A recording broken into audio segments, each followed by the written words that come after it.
एक दिन ठाकुर जी ने सीलमणि जी से कहा कि हमको जलेबी खानी है, हमको जलेबी खानी है। महाराज जी ने कहा हम साधु हैं, कहां से जलेबी ले आवें, कहां बनाए, कैसे करें। तो ठाकुर जी ने अपने ठाकुर जी के लिए पैसा बटोर बटोर करके उन्होंने सोने के कंगन बनवाए थे, छोटे छोटे, अपने ठाकुर के श्रृंगार के लिए। तो ठाकुर जी ने स्वप्न में कहा कि अगर आज आप जलेबी नहीं खिलाओगे तो हम अपना कंगन बेच के जलेबी खाएंगे।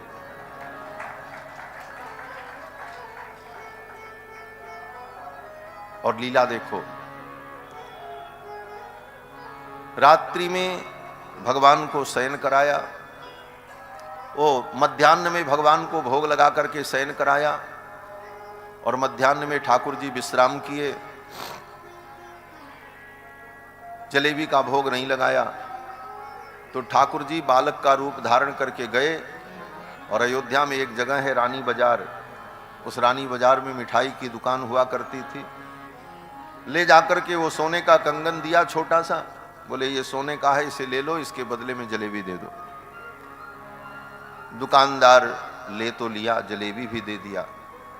और जब ले करके ठाकुर जी जलेबी चले गए, तब वो दुकानदार सोचने लगा, ये बालक इतना छोटा कंगन लेकर के आया, ये तो किसी बालक के हाथ में भी नहीं आएगा, ये तो इतना छोटा सा लाल जी के हाथ का था। सोचने लगे कि वो हलवाई भी अयोध्यावासी था, अयोध्या में कोई वास करे तो कैसा भी होगा, वो राम जी का परायण हो जाए। कौनो जन्म अवध बस सोई, राम परायण सो नर होई। अयोध्यावास का ये फल है। उसके अंदर भी भक्ति थी, उसने देखा, उसको अंदाजा लग गया ये ठाकुर जी के श्रृंगार का है और किसी महात्मा का होगा। तो कनक भवन दर्शन करने आते थे रोज वो भी, और कनक भवन में सब संत जब जाते हैं तो एक दूसरे से मिलते हैं, अपना दुख सुख भी सुनाते हैं, अपनी अपनी चर्चा भी करते हैं। वहां जब पहुंचे वो हलवाई वहां पहुंचा कंगन लेकर, और इधर सायंकाल जब 4 बजे भगवान का उत्थापन किया पूज्य महाराज जी ने, तो देखा हाथ में कंगन नहीं। बोले कंगन कहां गया, उनका ध्यान नहीं गया।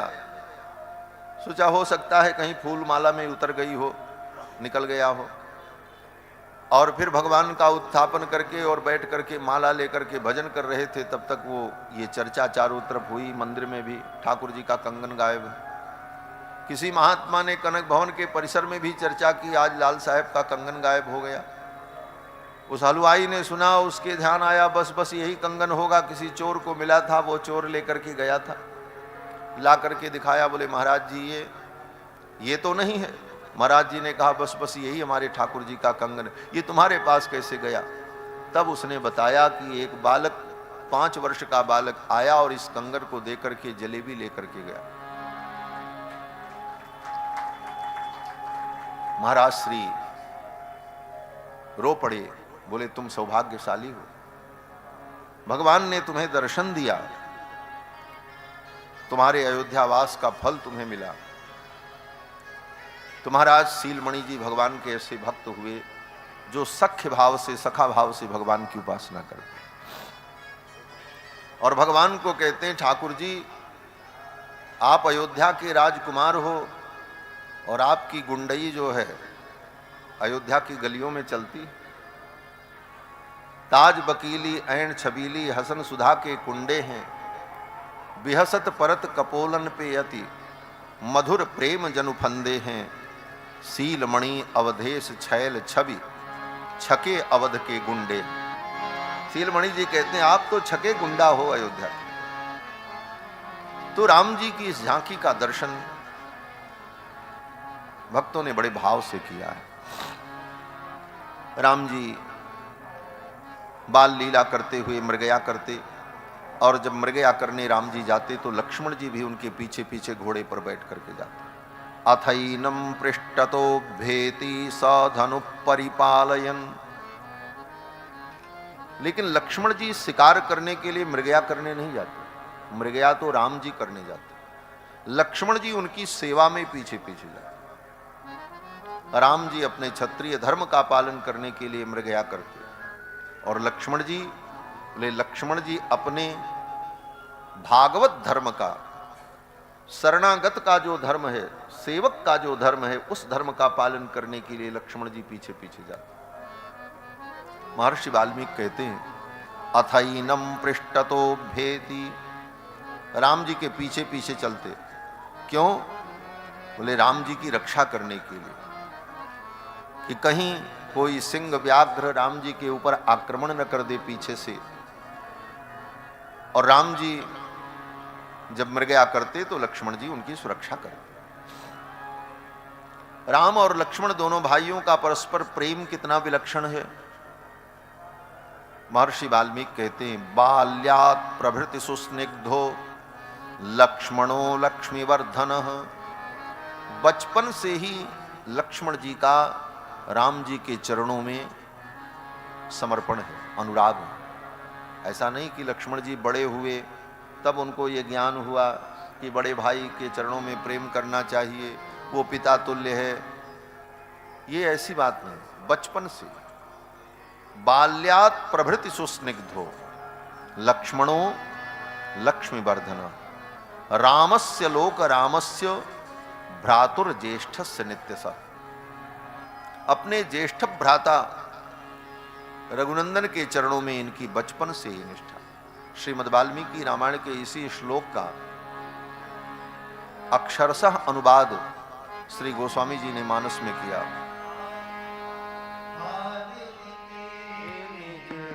हितपति जानी बारही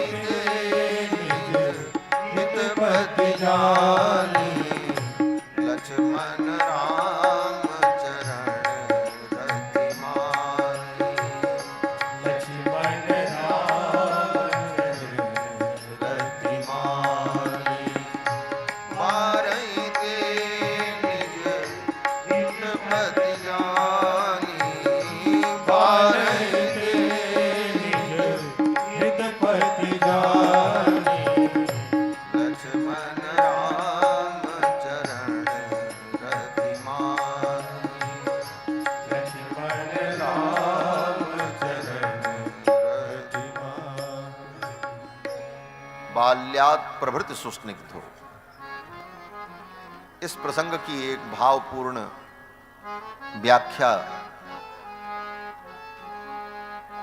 हमारे आचार्य जन करते हैं कि बाल्यात् प्रभृति माने बचपन से ही राम जी के चरणों में लक्ष्मण जी का अनुराग। प्रमाण उदाहरण तो उदाहरण देते हैं कि एक दिन चारों कुमारों को मैया ने पालना में लिटाया। चार पालना सुंदर बने स्वर्ण के और उसमें रत्न जड़े हुए। चारों पालना में चारों कुमारों को जब सुलाया तो चारों कुमार जोर जोर से रोने लगे। राम जी भी रोने लगे, लक्ष्मण भी रोने लगे, भरत भी, शत्रुघ्न। मैया ने गोद में उठाया, दुलार किया, लाड किया, फिर पालने में लिटाया तो फिर रोने लगे। समझ में नहीं आए कि रो क्यों रहे। गुरुदेव वशिष्ठ आए। गुरुदेव वशिष्ठ ने मंत्र किया, झाड़ फूंक की, हो सकता है किसी की नजर उजर लग गई हो, सब किया, लेकिन रोना बंद नहीं हुआ। तब वशिष्ठ जी ने ध्यान लगाया और स्वयं भगवान से पूछा, हे परमेश्वर, हे रघुनंदन, हे नाथ, आपके मन के भाव को, आपकी गति को कोई आपकी कृपा के बिना नहीं जान सकता। अब तो मेरी बुद्धि आपके इस लीला को जानने में समर्थ नहीं है, आप ही कृपा करके कारण बताओ कि आप क्यों रो रहे हो। तो वशिष्ठ जी की मति में भगवान ने प्रेरणा दी। क्या प्रेरणा दी? बोले इन भाइयों को अलग अलग सुला दिया इसलिए मैं रो रहा हूं। वशिष्ठ जी ने कहा, राजन एक काम करो, एक बड़ा पालना मंगाओ, उसी बड़े पालने में चारों कुमारों को एक साथ सुलाओ, इनका रोना बंद हो जाए। अलग अलग सुलाया इसलिए रो रहे हैं। एक बड़ा पालना आया और उसमें चारों कुमारों को लिटाया। राम जी का रोना बंद हो गया, भरत जी का रोना बंद हो गया, शत्रुघ्न जी का रोना बंद हो गया, लेकिन लक्ष्मण जी का रोना बंद नहीं हुआ। लक्ष्मण जी फिर भी रोते रहे। माताओं ने कहा सब तो चुप हो गए, ये क्यों रो रहा? तब वशिष्ठ जी ने पुनः ध्यान में देखा तो वशिष्ठ जी जान गए। बोले राजन, ये तो अपने बड़े भाई के चरण का सेवक है, इसको राम के बगल में लिटा दिया इसलिए रो रहा, इसको राम के चरणों के पास लिटाओ, इसका रोना बंद हो जाए। लक्ष्मण जी को उठा करके राम जी के चरणों में जब लिटाया तो लक्ष्मण जी ने क्या किया?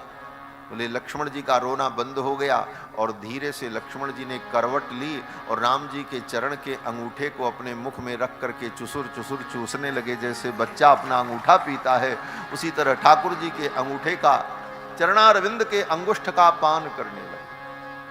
12 ते निज हित पत जानी, लक्ष्मण राम चरण रति मान। राम जी के चरणों में ये रति है। तो लक्ष्मण जी का राम जी के प्रति जो प्रेम है ये बचपन से, बाल्यात् प्रभृत सुस्निग्धो लक्ष्मणो लक्ष्मी वर्धन। और राम जी का भी प्रेम लक्ष्मण के प्रति उसी प्रकार है। लक्ष्मण जी तो कदाचित राम जी के बिना रह भी सकते हैं, लेकिन राम जी लक्ष्मण जी के बिना नहीं रह सकते। ये प्रेम है। सामान्य लोग यही जानते हैं कि राम जी के चरणों को छोड़कर लक्ष्मण रह नहीं सकते, इसीलिए जब राम जी वन में जाने लगे तो लक्ष्मण जी वन में गए। मिथिला जा रहे थे तो लक्ष्मण जी साथ में गए। लक्ष्मण जी राम जी के चरणों को छोड़ करके रह नहीं सकते। बोले हाँ, ये भी बात है, लक्ष्मण जी भगवान के चरणों को छोड़ करके कहीं नहीं रह सकते, लेकिन इससे भी बड़ी बात है कि लक्ष्मण के बिना राम जी नहीं रह सकते। ये सबसे बड़ी बात है। और इसका प्रमाण बोले वाल्मीकि रामायण। महर्षि वाल्मीकि कहते हैं कि नचते न बिना निद्राम लभते पुरुषोत्तम। पुरुषोत्तम रघुनंदन लक्ष्मण के बिना सो नहीं सकते, उनको नींद भी नहीं आई। कभी कभी लोग कहते हैं श्रीमद् वाल्मीकि रामायण तो आप्त ग्रंथ होने के कारण नीरस है। जो रस मानस रामायण पढ़ने में मिलता है, मानस रामायण पढ़ने में भी रस है, लेकिन उसमें रस इसलिए मिलता है कि वो तुरंत समझ में आ जाता है। वाल्मीकि रामायण की पंक्तियां समझ में नहीं आए इसलिए रस नहीं मिलता। वस्तुतः श्रीमद् वाल्मीकि रामायण में जो रस गांभीर्य है, वो रस गांभीर्य दुनिया के किसी काव्य में नहीं है। ये वाल्मीकि रामायण आदि काव्य है, महर्षि की तपःपूत वाणी है।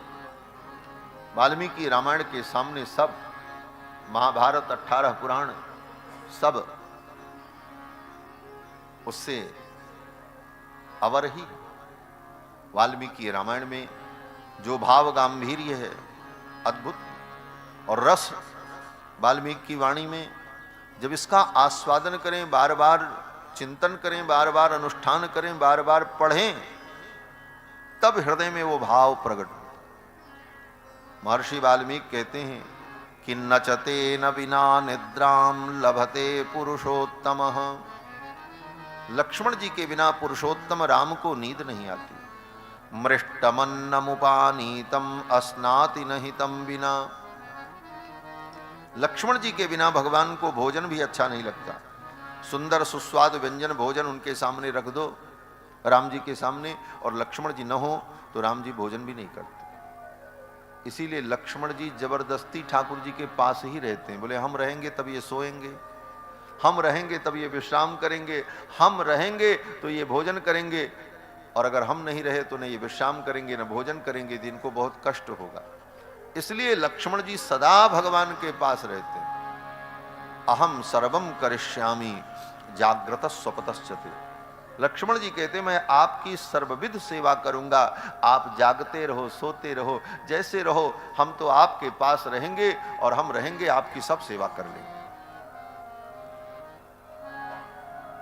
तो लक्ष्मण जी का राम जी के चरणों में ये अनुराग और राम जी का प्रेम राम लक्ष्मण के प्रति ऐसा ही, ये सब वर्णन महर्षि वाल्मीकि ने किया। भगवान श्री राम लक्ष्मण भरत शत्रुघ्न इन चारों कुमारों के गुणों को देखकर, इनके ज्ञान को देखकर, इनकी शिष्टता को देखकर दशरथ जी महाराज के मन में चिंता होने लगी। किस बात की चिंता होने लगी? बोले दशरथ जी को चिंता होने लगी कि इनका विवाह कैसे होगा। ये इतने योग्य हैं, इतने सुंदर हैं, इतने शिष्ट हैं और इतने शील निधान हैं, इनके गुण के अनुकूल अगर इनको भार्या नहीं मिली, इनके गुणों के अनुकूल इनको पत्नी प्राप्त नहीं हुई, तो इनका जीवन गृहस्थ जीवन सुखमय कैसे होगा। इस बात की चिंता दशरथ जी को। अथ राजा दशरथस्तेषां दारक्रियां प्रति, उन बच्चों के विवाह की, चारों पुत्रों के विवाह की चिंता दशरथ जी को। तेषां दारक्रियां प्रति, और इतनी चिंता हुई, इतनी चिंता हुई। बोले कितनी चिंता हुई?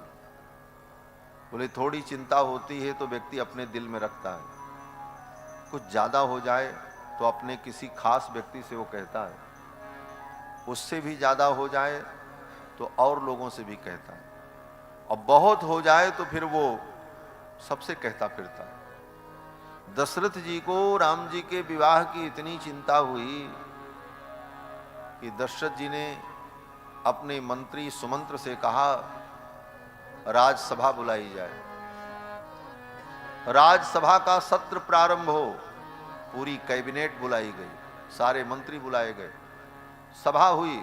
जैसे आज देश की, राष्ट्र की कोई समस्या हो तो उस समस्या पर संसद भवन में विचार होता है और सभा बुलाई जाती है, संसद बैठती है, उसी प्रकार राम जी के विवाह के लिए दशरथ जी ने संसद बैठाई अयोध्या।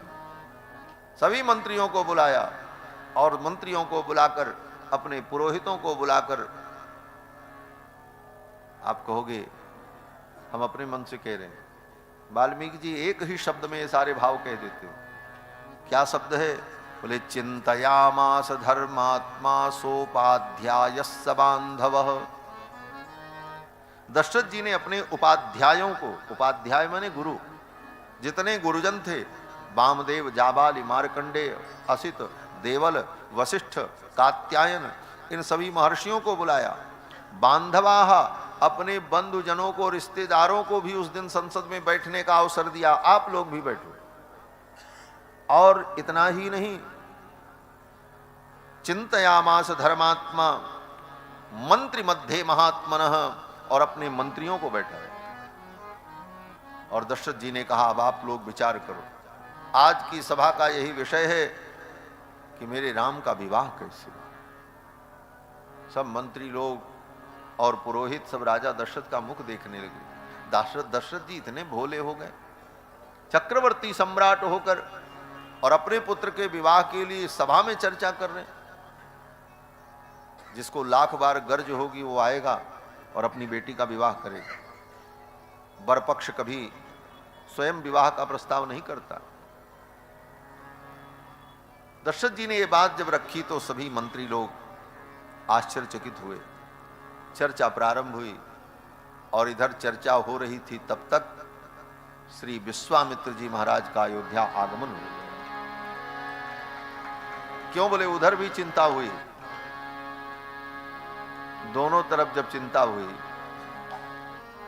इधर दशरथ जी को चिंता हुई राम जी का विवाह कैसे होगा, और विश्वामित्र जी को क्या चिंता हुई? बोले उनको चिंता हुई कि ये राक्षस कैसे मरेंगे, ये दुष्ट कैसे मरे। चिंता व्यापी गाधि तनय मन, चिंता व्यापी हरि बिनु मरई न निश्चर पापी, हरि बिनु मरई न निश्चर पापी, तनय मन चिंता व्यापी गाधि तनय मन चिंता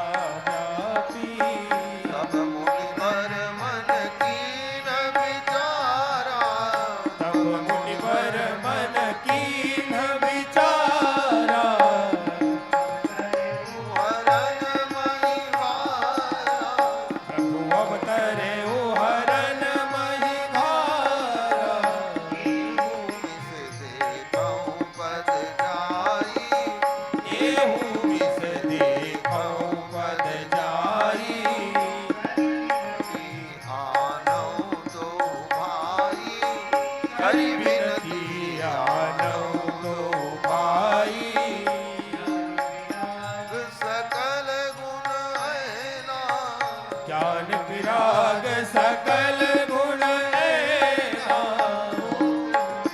देखब भरि नैना, सो प्रभु मैं देखब भरि नैना। मन चिंता व्यापी, गाधि तनय मन चिंता व्यापी, गाधि तनय मन, गाधि तनय मन, गाधि तनय मन चिंता। विश्वामित्र जी को चिंता हुई, ये असुर कैसे मरेंगे, और इस बहाने भी मैं अयोध्या जाकर के राम जी का दर्शन कर लूं। एहू मिस देखूं पद जाई, और कर विनती आनो दो भाई। ज्ञान विराग सकल गुण ऐना, सो प्रभु मैं देखब भरी नैना। ज्ञान वैराग्य के जो स्वरूप हैं, ज्ञान के स्वरूप कौन, बोले राम जी, और वैराग्य के स्वरूप कौन, लक्ष्मण जी। ज्ञान विराग सकल गुण ऐना, सो प्रभु मैं देखब भरी नैना। और विश्वामित्र जी अपने आश्रम बक्सर से अयोध्या के लिए चल पड़े और पहुंचे। सरयू में स्नान किया और सरयू में स्नान करके राजा दशरथ के द्वार पर पहुंच गए। द्वारपाल से कहा जाकर के महाराज को सूचना दो, विश्वामित्र आए हैं और मिलना चाहते। दूत आया, सभा चल रही थी, राम जी के विवाह पर चर्चा चल रही थी संसद में, दशरथ जी की सभा में। और तब तक दूत ने आकर के कहा, महाराज की जय हो। दशरथ जी ने पूछा क्या बात है। दूत ने कहा, गाधि तनय महामुनि विश्वामित्र जी पधारे हुए। वाल्मीकि जी वर्णन करते हैं कि इधर चिंतन चल रहा था, राम तस्य चिंतयमानस्य मंत्री मध्ये महात्मनः अभ्यागच्छन् महातेजा विश्वामित्रो महामुनि।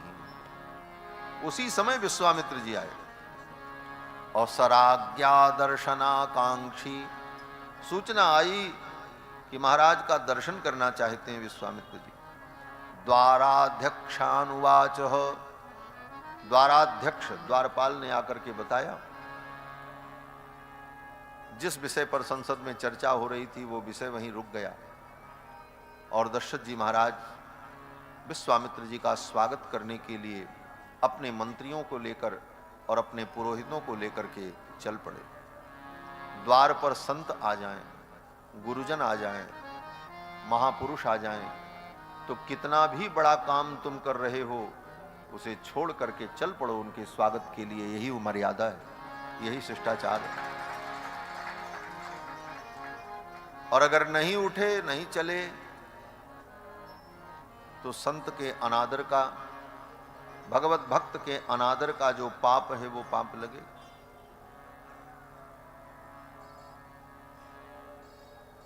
इंद्रद्युम्न नाम का राजा था, विष्णु व्रत परायण, भगवान विष्णु की भक्ति करता था। पूजा कर रहा था बैठ करके विधि विधान से। अगस्त मुनि आए। अगस्त मुनि आए तो अपने गुरुदेव के आने पर राजा उठा नहीं। मंत्रियों से कहा उनको बैठाओ, उनकी सेवा की तैयारी करो गुरुजी की, हम पूजा पूरी करके आते हैं।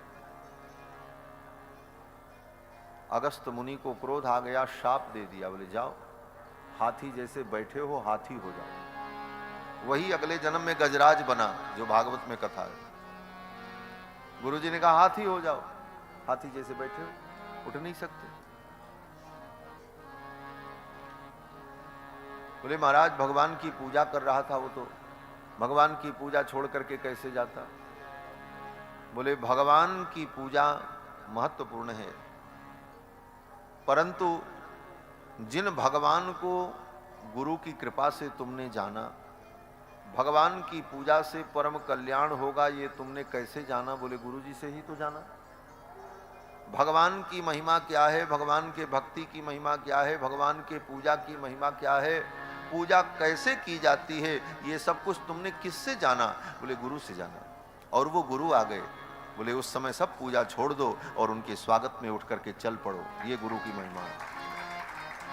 इन्हीं भावों को एक पंक्ति में कहा, गुरु गोविंद दो खड़े काके लागू पाए। ये परिस्थिति आ जाए, गुरु भी हो गोविंद भी हो, अब किधर हम जाएं, तो कहते हैं बलिहारी गुरु आपने जिन गोविंद दियो बता।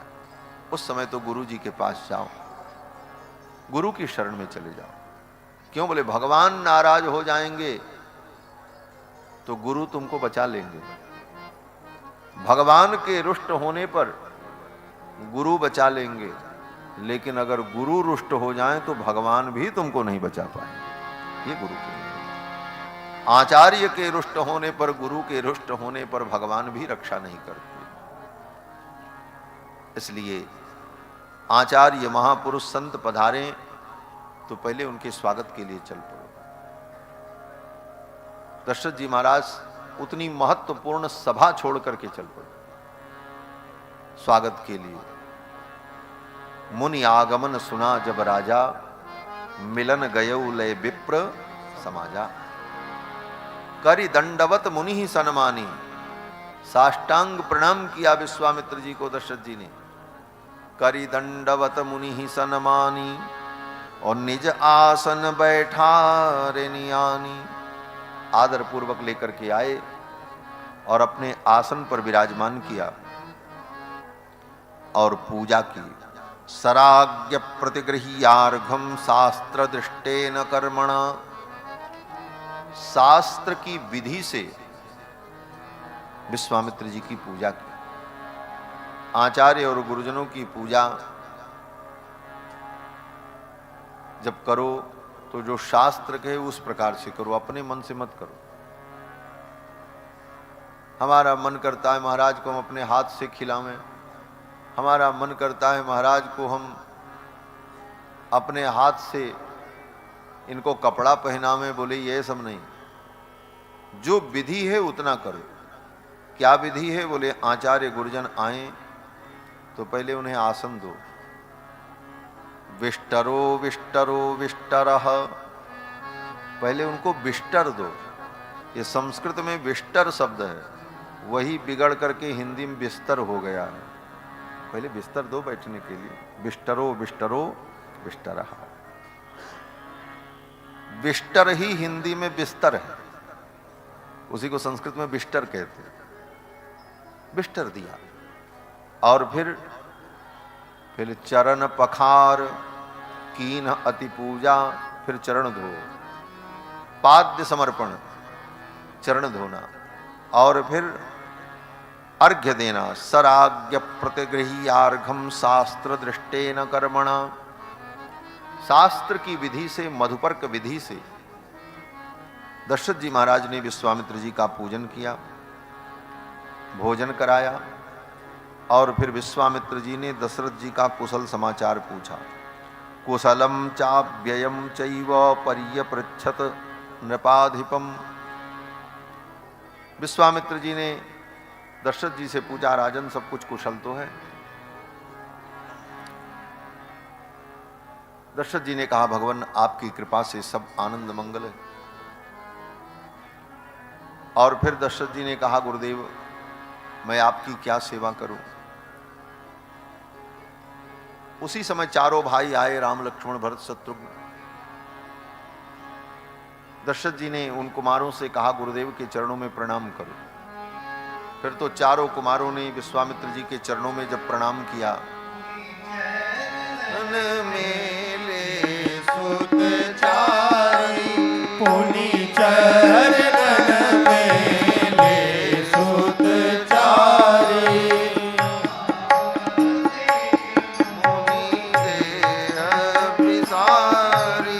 राम देख पुनि देह विसारी। देखत मुख शोभा, भये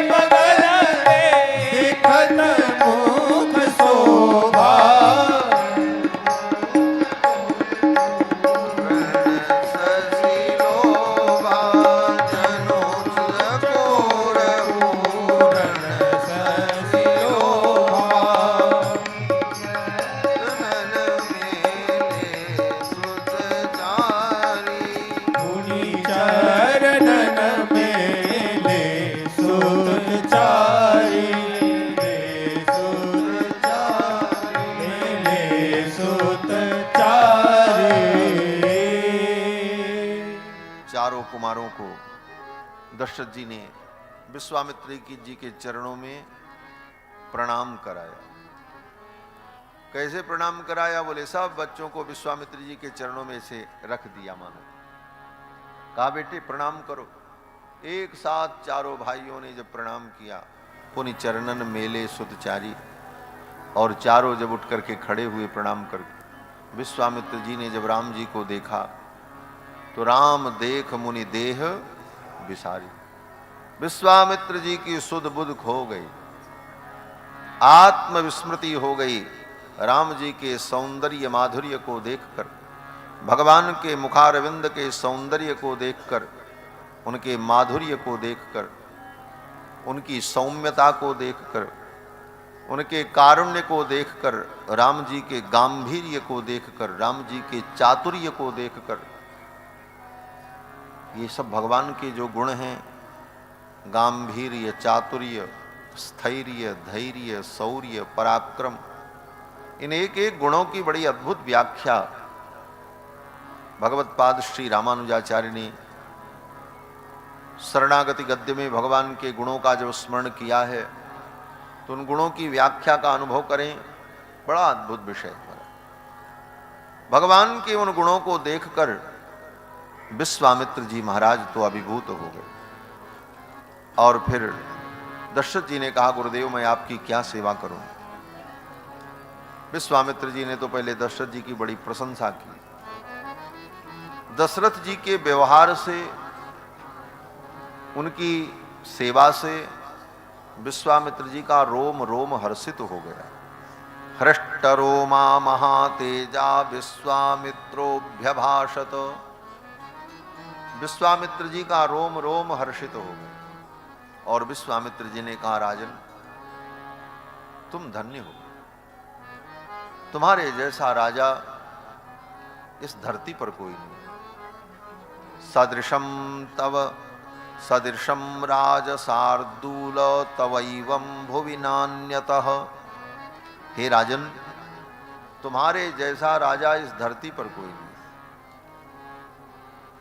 क्यों? बोले कई कारण। विश्वामित्र जी कहते हैं पहला कारण तो ये है कि महावंश प्रसूतस्य, ऐसे महान पवित्र वंश में तुम्हारा जन्म हुआ है। रघु का वंश, इक्ष्वाकु का वंश, भगीरथ का वंश, जिस वंश में इतने बड़े बड़े महान धर्मात्मा पुरुष हुए, ऐसे पवित्र वंश में आपका जन्म हुआ। इस कारण से आप महान हो। दूसरा कारण, बोले दूसरा कारण ये कि तुम्हारे गुरु जो हैं कितने महान हैं। वसिष्ठ व्यपदेशिनः। किसी व्यक्ति की महानता दो कारणों से होती है, उत्तम कुल में जन्म और उत्तम योग्य गुरु का चरणाश्रय मिल जाए। जिसका गुरु महान हो और जिसका कुल महान हो, इन दो कारणों से व्यक्ति महान होता है। दोनों न हो तो एक तो कम से कम हो ही हो, चाहे कुल महान हो चाहे गुरु महान। पितृकुल और गुरुकुल, दो कुलों में एक कुल तो कम से कम महान हो, और एक भी कुल महान नहीं तो महान कहां से होगा? विश्वामित्र जी कहते हैं, राजन तुम्हारा कुल भी महान है और गुरु का कुल भी महान है। वशिष्ठ जी जैसे गुरु मिले। महावंश प्रसूतस्य वसिष्ठ व्यपदेशिनः। और उत्तम कुल में जन्म हो और महान गुरु प्राप्त हो। बोले इसका क्या फल? बोले इसका फल यही है कि परब्रह्म परमात्मा तुम्हारे पुत्र बनकर के तुम्हारे आंगन में खेल रहे। जिसका पितृकुल पवित्र हो, जिसका गुरुकुल पवित्र हो, उसी के कुल में सारे जगत को पवित्र करने वाले भगवान भी आते हैं। पवित्राणाम पवित्रम यो मंगलानाम च मंगलम। जो मंगल के भी मंगल हैं, कौन? बोले मंगल भवन अमंगल हारी। पवित्राणाम पवित्रम यो, जो पवित्र को भी पवित्र करने वाले। दैवतम सर्व देवानाम भूतानाम योऽव्यः पिता, जो समस्त देवताओं के भी देवता हैं और समस्त भूत के जो स्वामी हैं, ऐसे भगवान तुम्हारे घर में प्रकट हुए। विश्वामित्र जी कहते हैं, राजन मैं आपसे कुछ मांगने आया हूं। बोले महाराज आज्ञा करो। गांव, नगर, सोना, चांदी, हाथी, घोड़े, हीरे, पन्ने, पोखराज, जो कहो आपको हम दें, आप आज्ञा करो। विश्वामित्र जी ने कहा, मैं रत्न मांगने नहीं आया हूं। ये दुनिया का रत्न जो ईंटा पत्थर होता है, हीरे, पन्ने, पोखराज, ये पत्थर है। बस केवल एक भ्रम बना रहता है कि ये बड़ा कीमती, और क्या। हीरा हाथ में लिए रहो तो क्या पेट भर जाएगा, या आपको नींद आ जाएगी, या आपको कोई सुख मिल जाएगा, अथवा उस हीरा को आप लेकर के बैठे रहो तो आपको ज्ञान मिल जाएगा, वैराग्य मिल जाएगा, कुछ नहीं मिलेगा। ये बहुत कीमती है, बस यही एक बुद्धि बनी रहती है संसार की इन वस्तुओं में। ये बड़ी कीमती चीज है, नुकसान न होने पाए, इसको बचा के रखना, बस इतना ही होता है, और बाकी उसका कोई जीवन में लाभ नहीं। आपके पास 50 हीरा हो जाए, रखे रहो, क्या करोगे? तो तुम्हारा पेट भरेगा, उससे कोई रोग की निवृत्ति होगी? वो तो औषधि भी काम नहीं कर सकता कि तुम्हारा कोई रोग दूर कर दे। जुकाम भी हो जाए तो हीरा कुछ काम थोड़ी करेगा, उसके लिए दवा खानी पड़ेगी। भले रखे रहो हीरा, हमारे पास हीरा है। इसीलिए बुद्धिमान व्यक्तियों ने कभी इन वस्तुओं को महत्वपूर्ण नहीं समझा। ये संसार की भौतिक वस्तुएं ठीक है, संसार के व्यवहार में चलती हैं, परंतु इनका मानव के जीवन में कोई बहुत बड़ा महत्व हो, ऐसी बात नहीं। अज्ञानियों की दृष्टि में तो बहुत बड़ा महत्व है, और जो ज्ञानी हैं उनको तो असली धन पता है, असली धन क्या है, रत्न क्या है। विश्वामित्र जी ने कहा, ये रत्न हीरे मोती मांगने में नहीं आया हूं, मैं तो वो रत्न पाने आया हूं, वो रत्न लेने आया हूं जिसको भक्तों ने, ज्ञानियों ने परम रत्न माना है। वो रत्न कौन है? बोले, पायो जी मैंने राम रतन धन पायो। हम तो उस रत्न को लेने आए हैं। मैंने राम रतन धन पायो, पायो जी मैंने राम रतन धन पायो।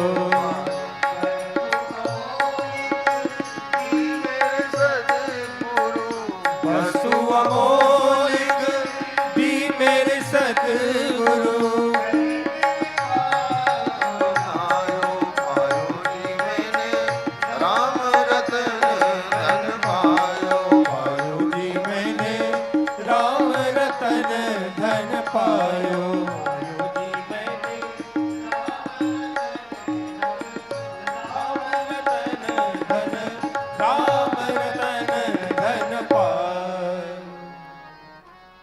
असली रत्न तो भगवान है,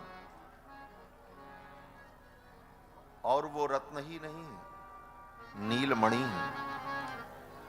रघुनाथ जी कौन है? बोले, नीलमणि है।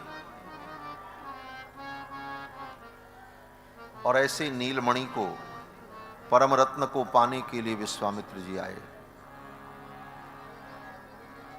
इसीलिए भगवान की स्तुति करते हुए कहते हैं कि राम रत्नमहं वंदे, राम रत्नमहं वंदे, राम रूपी रत्न की मैं वंदना करता हूं। बोले, ये रत्न किस काम आता है?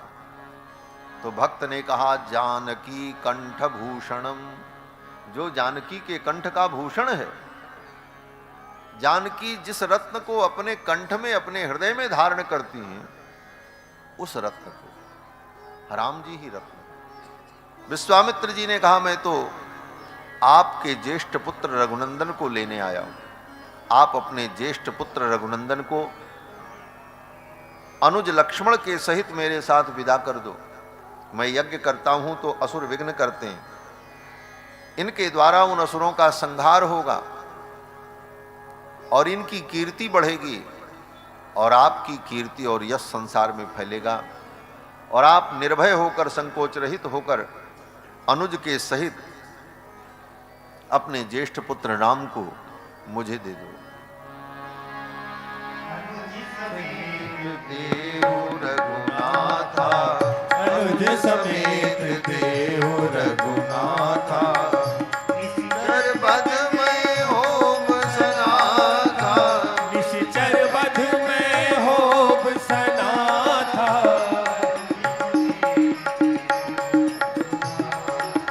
अनुज समेत देहु रघुनाथा। विश्वामित्र जी ने कहा कि काक पक्ष धरम वीरम ज्येष्ठम में दातुमर्हसि। काक पक्ष धरम वीरम, राम जी के बाल इतने सुंदर हैं ना कि महर्षि की दृष्टि राम जी के बाल में ही जाके अटक गई। राम जी का बाल कितना सुंदर है। वाल्मीकि जी ये नहीं कहते इन राम जी को दे दो। राम जी सामने खड़े हैं और विश्वामित्र जी कहते हैं काक पक्ष धरम ज्येष्ठम। आपके जो ज्येष्ठ पुत्र हैं, काक पक्ष धरम, कौए के पंख के समान काले चमकते हुए केश जिनके हैं, ऐसे सुंदर केशों वाले राम को मुझे दो। भगवान के केश बड़े सुंदर हैं, इसीलिए भगवान का नाम केशव है।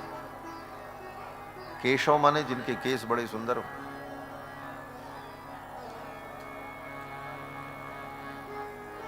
किसी भक्त ने कहा ऐसे केशव के चरणों में जिसकी भक्ति नहीं, वो कौन है? बोले वो मुर्दा है। केशवाह, केशवाह माने कौन मुर्दे हैं? 100 माने मुर्दा भी होता है। केशवाह कौन मुर्दे हैं? तो उत्तर दिया केशव भक्तिहीना, जिसके जीवन में केशव की भक्ति नहीं है वो मुर्दे हैं महाराज, वो सब मरे हुए प्राणी हैं। मरे हुए प्राणी कौन? बोले जिसके जीवन में भगवान की भक्ति नहीं, वो तो मुर्दा ही है। कौल काम बस कृपिन विमूढ़ा, अति दरिद्र अजसी अति बूढ़ा, सदा रोग बस संतत कोधी, विष्णु विमुख श्रुति संत विरोधी, तन पोषक निंदित अग खानी, जीवित 100 सम 14 प्राणी। ये 14 प्राणी मुर्दे के समान। राम जी के चरणों की भक्ति जिसके जीवन में नहीं, वो तो मुर्दा है, मरा हुआ है। क्या पहचान है कि ये मुर्दा है कि जिंदा है? बोले जिसके अंदर भक्ति आ जाएगी वो विनम्र हो जाएगा, और जिसमें भक्ति नहीं आई उसमें अकड़ बनी रहेगी। हम भी कुछ हैं, यही पहचान है। क्यों? बोले जो जिंदा प्राणी होता है उसमें झुकाव होता है, वो झुक जाता है, लेकिन मुर्दा, बोले मुर्दा अकड़ जाता है, वो जैसे रहता वैसे ही रहता है। कहते ना, झुकना तो मर्द की खास पहचान है, और अकड़, कहते हैं झुकना तो मर्द की शान है, लेकिन अकड़ मुर्दे की खास पहचान है। अकड़ मुर्दे की खास पहचान है। तो जो जिंदा है, अर्थात भगवान के चरणों की भक्ति है जिसके जीवन में, वो विनम्र होगा, वो झुक जाएगा, नमनशील होगा, शांत होगा, सौम्य होगा। और जो प्रदर्शन में, दिग्दर्शन में और आत्मगौरव को ढो रहा है, हम बड़े महान, हम बड़े महान, बोले उसकी अकड़ बता रही है अभी इसके अंदर भक्ति नहीं आई, ये मुर्दा है। विश्वामित्र जी कहते हैं कि राजन, काक पक्ष धर्म वीरम ज्येष्ठम में दातुमर्हसि। अपने ज्येष्ठ पुत्र राम को आप मुझे दे दो और आप निश्चिंत रहो। नच पुत्र गतम स्नेहम कर्तुमर्हसि पार्थिव। हे राजन, अपने पुत्र के प्रति मोह मत करो, स्नेह मत करो। स्नेह है आपका पुत्र के प्रति, लेकिन आप इस कारण से आप मोह में मत पड़ो। आप निश्चिंत होकर के अपने पुत्र को मुझे सौंप दो। और अगर आपके मन में यह है कि ये बालक हैं, ये उन राक्षसों से कैसे लड़ेंगे, क्या करेंगे, तो विश्वामित्र जी कहते हैं राजन, अहम ते प्रतिजानामि हतौ तौ विद्धि राक्षसौ।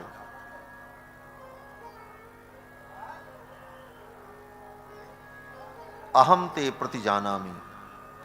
विश्वामित्र जी कहते हैं राजन, मैं आपके सामने वचन देता हूं कि अगर आपने अपने पुत्र राम लक्ष्मण को मुझे दे दिया तो आप समझ लो सुबाहु और मारीच दोनों मर गए। उनका मरना तय है, ये मिल जाए बस, इन्हीं के द्वारा वो मरेंगे। आप विश्वास करो, मैं प्रतिज्ञा करता हूं इनके द्वारा वो दोनों मारे जाएंगे। इनके पराक्रम को आप नहीं जानते हो, मैं जानता हूं। अहम वेद्मि महात्मानम, आपके ज्येष्ठ पुत्र राम को मैं जानता हूं, आप नहीं जानते। दशरथ जी ने कहा पाल पोस करके बड़ा किया हमने, 12 साल के हो गए, हम नहीं जानते हैं, ये जानते हैं बाबा जी। इतनी दूर से आए हैं, कह रहे हैं अहम वेद्मि, मैं जानता हूं। विश्वामित्र जी ने कहा हां राजन, तुमने पाला, इनको जन्माया, पाला पोसा, लेकिन तुम इनको नहीं जानते, मैं जानता हूं। हां मैं जानता हूं। विश्वामित्र जी ने कहा मैं जानता हूं। अहम वेद्मि महात्मानम रामम सत्य पराक्रमम, इनके पराक्रम को, इनकी महिमा को मैं जानता हूं। इनकी महिमा को जानना इतना सरल नहीं है। विश्वामित्र जी ने कहा कि मैं जानता हूं, आप नहीं जानते हो। दशरथ जी ने कहा मैं क्यों नहीं जानता। विश्वामित्र जी ने कहा इनकी महिमा को जानने के लिए बहुत तप करना पड़ता है। जिसके जीवन में तप होता है वो इनको जानता है। राज सुख भोगने वाला व्यक्ति इनको नहीं जान पाता है। तपस्वी इनको जानते हैं, सब नहीं जानते। राजन तुम्हारे जैसा मैं भी राजा था किसी दिन। विश्वामित्र जी भी पहले राजा ही तो थे। विश्वामित्र जी ने कहा तुम्हारे जैसा मैं भी राजा था, चक्रवर्ती सम्राट था धरती, लेकिन तब तक मैं नहीं जान पाया जब तक उस गद्दी पर बैठा था। और जिस दिन उस गद्दी को छोड़कर मैंने वन का मार्ग पकड़ा और तप में लगा, तब मैंने इनको जाना। राजन जिस दिन तुम भी तपस्या में लगोगे उस दिन इनको जान पाओगे ये कौन है। अहम वेद्मि महात्मान। राजन मैं इनको इसलिए जानता हूं कि मैंने अपने सिर पर जटाओं को धारण कर रखा है। जो व्यक्ति अपने सिर पर सोने और हीरे का मुकुट धारण करे वो इनको नहीं जान सकता। इनको तो वही जानता है जिसके केश जटा बन जाए।